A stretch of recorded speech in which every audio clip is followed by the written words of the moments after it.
Give the morality thing a rest with Sanctuary of Reality, my comic review series.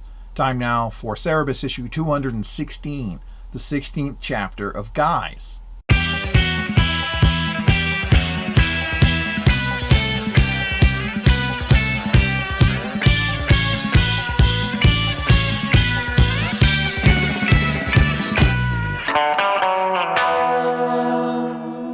Cerebus decides that he won't sleep with any ugly women, and if he does sleep with a woman outside of marriage, she has to be worth spending an eternity in the black pit. As he continues to argue the details in his mind, into the bar walks Joanne from issue 197. She recognizes him and actually says so, which she promises isn't just a line. He recognizes her as well, knowing her name before she can give it, and tries to explain how. He can't very well say that she was conjured up by Dave Sim, the creator of his world, as merely a lesson in how he'll never be happy even if he has everything he wants. Cerebus does try to explain a bit that he doesn't love Joanne, but Jaka killed herself because he slept with her. Joanne eventually gets up and leaves after all of this. Cerebus admonishes Dave for trying to trick Cerebus into falling in love, but isn't about to let it happen to him like it did to Bear, though his other mental voices have something else to say about it.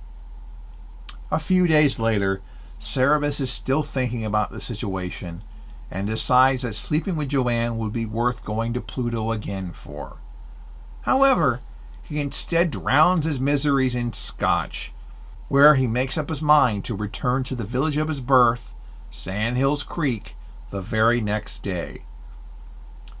But he takes 2 days instead to recover from his hangover, which leads to him vowing to cut back on the portion sizes of scotch. Suddenly, Joanne returns, all dolled up and bearing a revealing dress. Cerebus is stunned when she reveals that she doesn't care if he doesn't love her, since love to her would mean he wants to control her.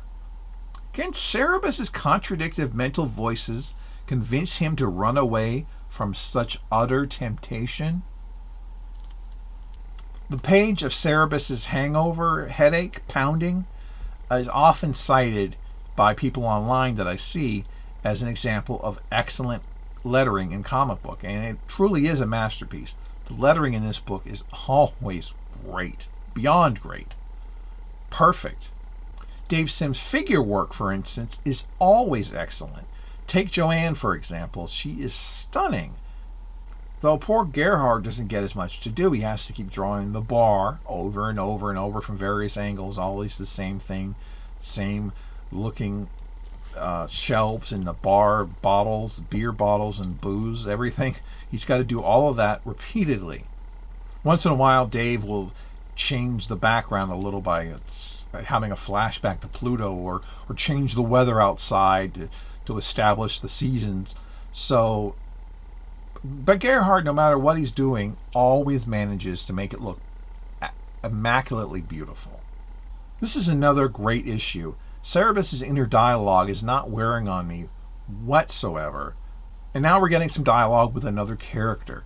And of course, as you see in this issue, the first conversation bits between Cerebus and Joanne are done in a text style that hasn't quite been done in this series before.